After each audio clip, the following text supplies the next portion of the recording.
é toda a experiência do colaborador, né? Óbvio. Então, desde o momento que ele é conectado, né, ou é abordado para aquela posição, né, na empresa, até o momento em que ele se desliga. Então, toda essa jornada da pessoa, né, do colaborador dentro da empresa, a gente chama de employer experience, né? Mas tem alguns cuidados que a gente precisa tomar. Então, por exemplo, no caso da área de vendas, né, porque o vendedor por si só, ele tem uma característica de acolhimento. A gente sabe disso, né? Então, toda vez que você vai fazer o onboard, né, ou a integração, por exemplo, de uma pessoa de vendas, você tem que ter em mente de que aquela pessoa ela precisa entender tudo da empresa, né? Ela precisa conhecer as pessoas da empresa. Isso faz parte, né, da venda dele também. Porque se ele não conhece a empresa, não conhece as áreas, não conhece as pessoas, vai ficar muito difícil ele também vender a empresa para o cliente, né? E tem que ter uma coisa muito de humano, né, de acolhimento. Não pode ser só assim, ó, tá aqui os valores da empresa, a missão, a visão, quando você tiver alguma dúvida, liga nesse telefone. Não. Para qualquer colaborador isso é ruim, mas para o time de vendas é pior ainda, né? Porque ele não se conecta, né? E você precisa fazer essa conexão. Então, o employer experience, ele tem que ter conexão do início ao fim, né? Na entrada, a saída tem que ser um desligamento, por exemplo, mais humanizado, né? Não pode ser por e-mail, porque eu já peguei pessoas, né, líderes que mandam a pessoa embora por telefone. A pessoa está em Belém. Não, vou mandar por telefone, vou ligar para ele e dizer que ele está desligado. Não pode ser assim, né? Pega um avião, vai em Belém e conversa com essa pessoa, porque como é que você vai fazer isso diferente? Não dá, né? Então, essa experiência, ela tem que ser uma experiência que tenha um flow, né? Ela tem que ser fluida. Porque é muito bom a gente chegar no início e falar para a pessoa, essa empresa é maravilhosa, os seus valores são maravilhosos, é uma empresa humanizada, então você vende muitas vezes uma cultura que não existe, um ambiente que também não existe. E as pessoas, elas captam isso rapidamente. É muito rápido, né? Rapidamente. Com um bom dia que não é dado, por exemplo, né? Esse cara nem me deu bom dia. Como assim não me deu bom dia? O CEO chega de cara amarrada, né, com a cabeça enterrada entre as pernas, vai embora, não fala com ninguém. Que empresa é essa, né? E a gente sabe que as pessoas das áreas comerciais, elas são, de uma certa forma, muito conectadas, né, com isso também. Então, a gente sempre tem que tomar... Elas levam isso para o cliente, e né? leva isso para o cliente. Esse é o ponto, né? E leva isso para o cliente, isso. E se você olhar bem, não é só também o pessoal de vendas, as áreas de operações, por exemplo. Vamos pegar empresas por onde eu passei, que você tinha uma operação que você tinha ali um operador atendendo o cliente do outro lado do telefone. Se aquele operador ou aquele atendente, ele não é tratado de uma forma humana, o que você acha que ele vai passar para o cliente? Eu tenho um exemplo que, para mim, ele é clássico, né? Clássico. Numa das empresas onde eu trabalhei, a gente tem lá um checklist de comportamentos que você pede na hora que você contrata, né, na entrevista, e esses comportamentos são os mesmos comportamentos que você vai avaliar essa pessoa no dia a dia dela. São comportamentos realmente que precisam ser avaliados. E estava lá empatia, né? Então, eu contrato dizendo que essa pessoa tem empatia, e essa empatia ela tem que ser real no dia a dia para o atendimento ao cliente. Ótimo, beleza. Um cliente se acidentou, ficou com a esposa ferida e depois ela veio a falecer dentro do carro durante 6 horas.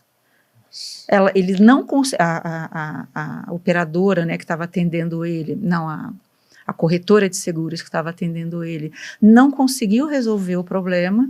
Por outro lado, pela empresa, o atendente estava sendo guiado por um checklist. Ele seguiu o protocolo. Mas eu fiz as perguntas para o cliente. Tá, mas você entendeu o momento que ele estava passando ali? Você entendeu que a esposa dele estava ferida dentro de um carro e ele estava numa rodovia de madrugada? Você entendeu essas coisas? Não, não estava no checklist.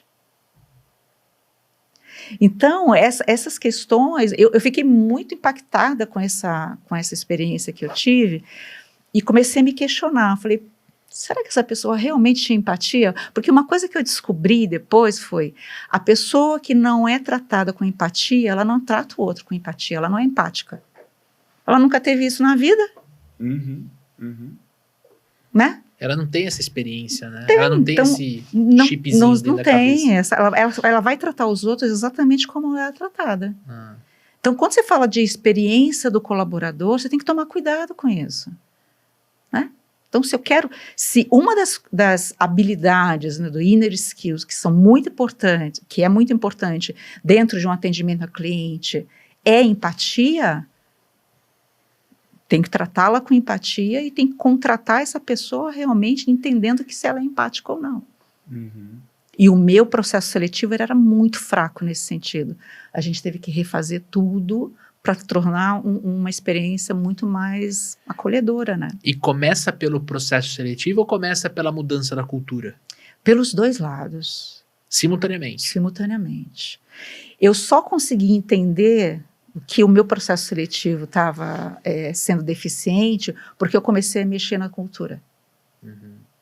Eu tinha uma das grandes metas minha e do comitê executivo na época era a transformação cultural. A gente queria tirar uma empresa extremamente operacional, transacional, para uma empresa mais humanizada, porque tem atendimento ao cliente que não vê, é só por telefone muitas vezes, né? E trazer uma cultura de acolhimento e também de atingimento de resultado muito grande. Porque resultado com acolhimento é uma coisa um pouco, né, ambígua, né, ou contraditória, vamos dizer. Mas a gente entendia que sem acolhimento eu não tinha resultado. Né? Sem um atendimento mais humanizado eu não tinha resultado. Aí foi cair a minha ficha. E quando veio essa experiência, ela ficou mais notória ainda, né? Então, a gente entende, muitas vezes eu vejo algumas empresas só focando alguns RHs no onboard, não é em toda a cadeia da experiência do colaborador. Não sei se respondi a sua pergunta, mas... Sim, com certeza, com certeza. E eu acho que dentro de cuidar da experiência, né, de toda a jornada, entra a parte de desenvolvimento dos colaboradores. Total. E eu acho que quando você tem essa preocupação, você, consequentemente, diminui o turnover da empresa. Indiferente se é uma pequena empresa ou uma grande empresa, né? Ou eu faço ele aumentar, porque muitas vezes, quando você começa a mexer, principalmente transformação cultural, você começa a entender que alguns perfis, eles não estão fit com a cultura que se quer instalar, a cultura desejada. Ou a própria pessoa também entende que ela não tem mais fit. Isso acontece muito com liderança, né, com os líderes. Quando você começa a fazer uma transformação cultural, muitas vezes, a maioria das vezes, o turnover maior vem da liderança. Porque ou você tem que trocar ou a pessoa já entende que realmente ali não é o caminho dela, né, pela transformação. Eu já vi isso acontecer bastante.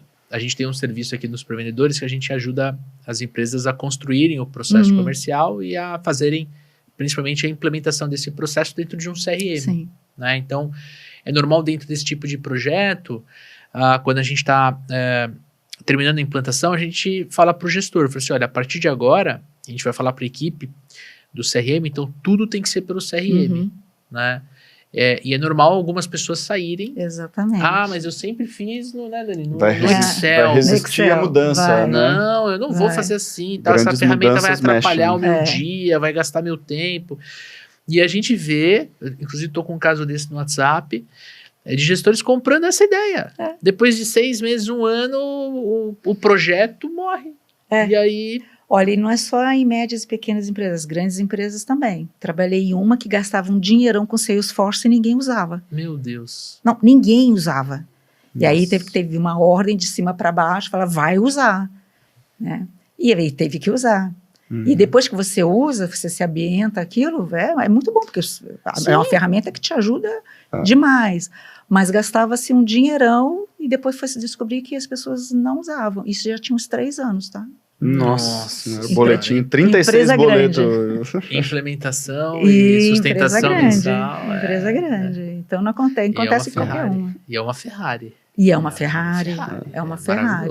Você vê que é uma questão de mentalidade mesmo, né? De modelo mental. E, cara, dentro de experiência ainda, né, como a Márcia falou, olhar para todos os momentos de experiência do cliente, né, desde o momento que ele entra, onboarding, ramp-up, treinamento, desligamento, mas tem alguns pontos específicos também, que é momentos cruciais, né? Então, poxa, o vendedor ele não bateu a meta. Vamos supor, né? Tem formas e formas de tratar isso, né? Poxa, é um vendedor que tá no ramp-up, a gente está precisando fazer esse vendedor bater a meta. Eu não posso fazer com que ele tenha uma experiência de pressão, de cobrança, porque talvez ele ainda não teve todo o treinamento adequado, né? Então, poxa, o que a gente vai fazer? Esse cara tá com dificuldade, vamos refazer uma parte do treinamento, o que ele precisa de ajuda para ele bater a meta, ao invés de, você não bateu a meta, no próximo mês, se você não bater de novo, não tem nada que a gente possa fazer, né? Já passei por empresas que, 3 meses que o vendedor não bate a meta, tchau. Né? Ou começa a falar dos ex-vendedores que foram demitidos por causa disso, né? Não fala da meta. Mas você olha o gestor e nesses 3 meses ele não ajudou a equipe. Exatamente. Ele não teve em 3 meses o que ele precisa para atingir o resultado. Talvez porque está muito preocupado em vender ao invés de liderar. Então, e aí é o ponto, né? Poxa, qual que é a experiência do cara quando ele não bate a meta? Ele vai ser cutucado, pressionado, mesmo não tendo tudo que ele precisa para bater a meta, ou ele vai receber apoio e treinamento para que ele consiga performar no próximo mês, né? Então, esses momentos são momentos críticos, né? Onde o funcionário, né, o colaborador, o vendedor, ele vai entender se aquele lugar, poxa, aqui eu não tenho ajuda nenhuma e só vai vir cobrança, e aí é um tipo de experiência que a pessoa tem lá dentro, e ela pode preferir sair, né? Ou, nossa, que legal, né? Eu queria bater a meta, não consegui, e ao invés das pessoas me cobrarem, meu gestor ficar bravo comigo, ele tá me estendendo a mão, querendo me ajudar a partir do próximo mês eu conseguir ter o que eu preciso para bater. Né? Óbvio que dentro desse contexto que você trouxe de ramp-up. Ramp-up, né? Ramp-up. Existe as ferramentas, né, que você tem de avaliação, você precisa utilizá-las, você precisa usar mesmo, porque aí você vai saber por que não está vendendo, aonde é que está a dúvida sobre o produto, né? Por que o treinamento não serviu para ele, porque muitas vezes, e isso eu também aprendi meio que suor e lágrimas, né? As ferramentas de treinamento, elas são muito boas para uns, mas não são para outros, ainda mais quando a gente é adulto, né? Treinamento para adultos é diferente de treinamento para criança, por exemplo, óbvio, né? Então, você tem que entender que, muitas vezes, as ferramentas que você está usando pode ser que não esteja 100% adequada para aquela pessoa. Então, o que mais que ela precisaria? Tem gente que aprende mais ouvindo, tem gente que aprende praticando. Eu acredito muito no experiencial, no treinamento experiencial. E o adulto é assim, né? Ele vai aprendendo fazendo. Né? No prático. Erro, no acerto, no prático, exatamente. Mas tem pessoas que não são 100% assim, então você precisa entender aonde realmente que pode estar falhando aquela ferramenta de treinamento e mudar, para a pessoa poder ter realmente o seu sucesso na venda, né? E aí, curtiu esse conteúdo que tá aqui no YouTube? E se eu te contar que tem muito mais da onde a gente tirou esse corte? Então eu já quero fazer o convite para você clicar no primeiro link para você assistir este episódio completo lá no canal do Papo de Vendedor. Segundo convite é para você conhecer o programa de aceleração de super vendedores, o melhor treinamento de vendas para te ajudar a acelerar os seus resultados em 2025. Lembrando que você tem acompanhamento durante todo o programa, tanto o meu quanto do Daniel Mestre. Os 2 links estão na descrição deste conteúdo.